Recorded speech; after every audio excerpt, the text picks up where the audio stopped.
Hey everybody, it's Jameson, and I was going to make a project here. I don't think there's going to be any magic to this, but if you just want to watch along, then I thought I'd go ahead and film it. I have a niece who is a fully formed adult about to have a baby, which is kind of hard to believe because that makes me feel super old.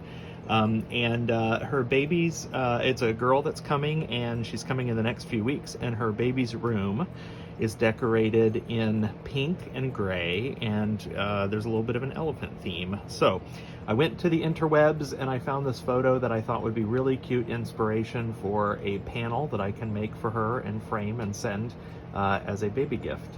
So I am going to get started. I'm going to just kind of look at this photo, freehand this thing, and try to come up with a design and cut it out and start to assemble. So I'll take you on this journey as I do this.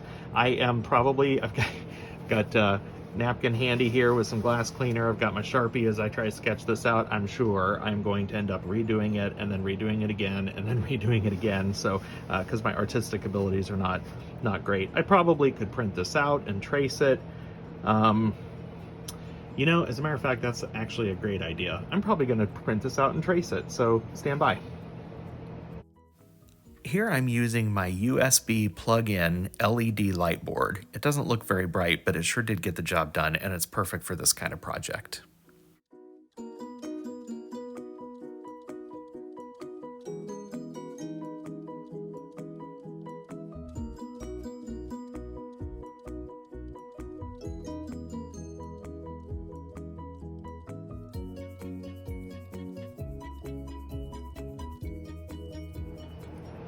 Okay, you saw me cut this up. Now, these are really difficult cuts right here to try to get this deep. I could probably take another swing or two at these. I might do that a little bit, but I've also got a grinder, so I'm just going to take it easy on myself and probably grind this out.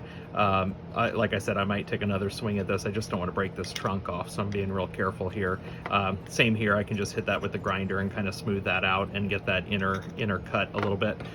And so what I've decided to do is to tack fuse on the ear and the leg as additional dimension there. There's also this ear. Can't seem to get him to fit right. How did that work?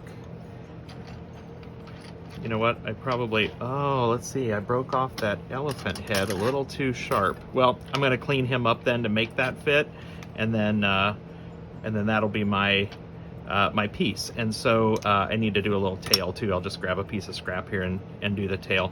So a couple of thoughts. My glass is a little cold, so it cut okay, but I did have a hairdryer in case I decided I needed to warm it up a little bit.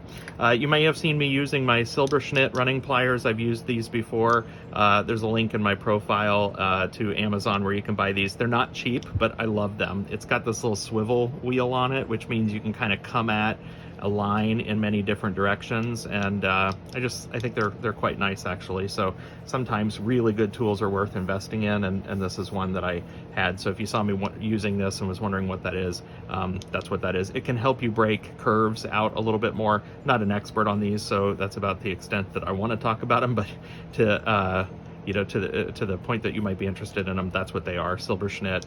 They're on my Amazon store. So I'm going to go ahead and do a little grinding here, get this to fit better. I might just recut this one, frankly. I'll have to figure that out a little bit. Anyway, and then I'll show you what the next steps are. Grinding glass. This reminds me of my stained glass days.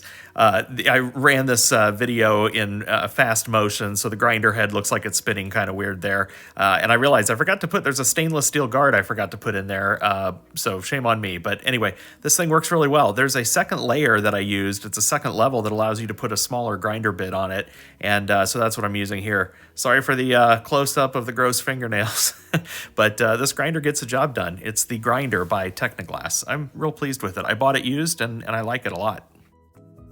So that's done. I am going to frame this in a piece that's 8x10, or an 8x10 frame. So I got a piece of pink. This is Bullseye's pink and white streaky glass. I'll put the specific glass in the comments below. So I've got my elephant all cleaned up, and I am going to put him on here. I'm just going to tack him on, or her, with some combination of hairspray and maybe a little bit of glass tack or glue, not too much though, and then get him all assembled. I have a couple of concerns. So let me share with you what those are so that we can see how this goes. My concerns are that this ear on the back, because I cut this off, I'm afraid that it's going to pull away a little bit and you're going to see that seam. Let's hope not. And same for the tail. I think you're going to see this little seam back here. I'm going to only go up to about 1375 on this or so. So not too hot and not too long, really just a really good tack fuse. So hopefully I don't see too much movement in that, but we'll see how that goes. So we'll get him all laid up, or her. And then I've got these gorgeous flowers from Wilderness Glass from Lori Moreno. She does it again. These are pressed large pieces. So I'm going to adorn this accordingly. And I'm just going to play with this a little bit and get this all put together so you can watch what I do. I don't have a very specific plan, but let's just see what happens.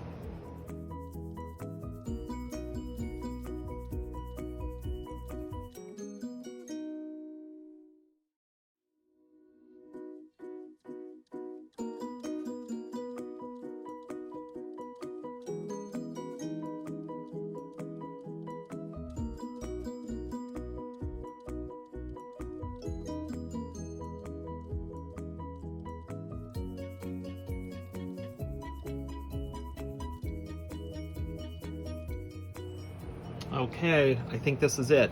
So I used just a little bit of hairspray to kind of tack things on.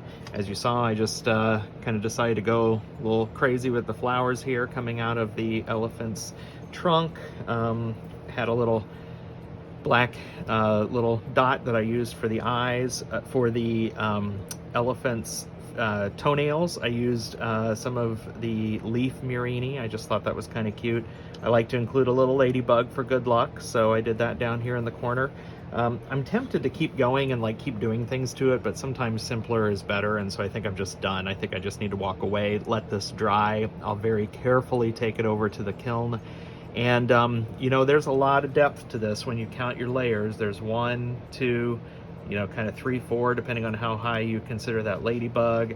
You know, 1, 2, 3, 4, 5 or so on the leaves here on the elephant. And because I'm going to a lower fuse instead of a full fuse, I'm going to have to really anneal this well, because there's going to be a lot of stress potentially in this glass with all these layers. So I'm going to go back and do some calculations, but honestly, I think I'm going to anneal this guy for, I don't know, 5 or 6 hours. There's a lot of cry factor here. There's some very expensive glass with this background glass. The murini is gorgeous. I'd hate to lose that. I don't want to have to cut and grind again.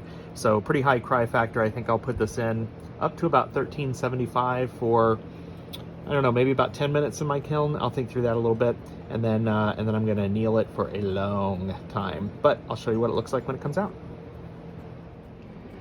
You guys, look how perfect this is. I am so thrilled with how this turned out. So the seam on that back ear is not too bad. As you see, I overlapped this other ear on top of it, and that worked well. I think it helped keep it together. I don't mind that little seam because that gives a little definition to the ear. Kind of the same thing on the tail. The tail, there was a little bit of a seam or potential for a seam, but I overlapped it just a little bit with that back leg, and that worked well. No bubbles. I did a long bubble squeeze on this, and I did a very light contour fuse, so I still have a ton of definition around those pieces, but I got nice rounding out of the elephant component, and there's my little ladybug there. I framed this. I'll go ahead and take some pictures, but I am absolutely thrilled. I held this for a long time. I annealed it for 6 hours, which is probably overkill, but I want to just be extra conservative because of the cry factor. And you know, what's a few more hours just to make sure that something this precious turned out well. So here are the photos. You can see what it looks like. I hope you learned something in this and enjoyed this project with me. If you did, go ahead and subscribe to my channel, like the channel, turn on your notifications so you're alerted of future videos, and drop me a comment. Let me know what you think. Are you inspired by this piece? Do you want to try something new? Check out the firing schedules and such in the video notes. Thanks everybody. Bye-bye.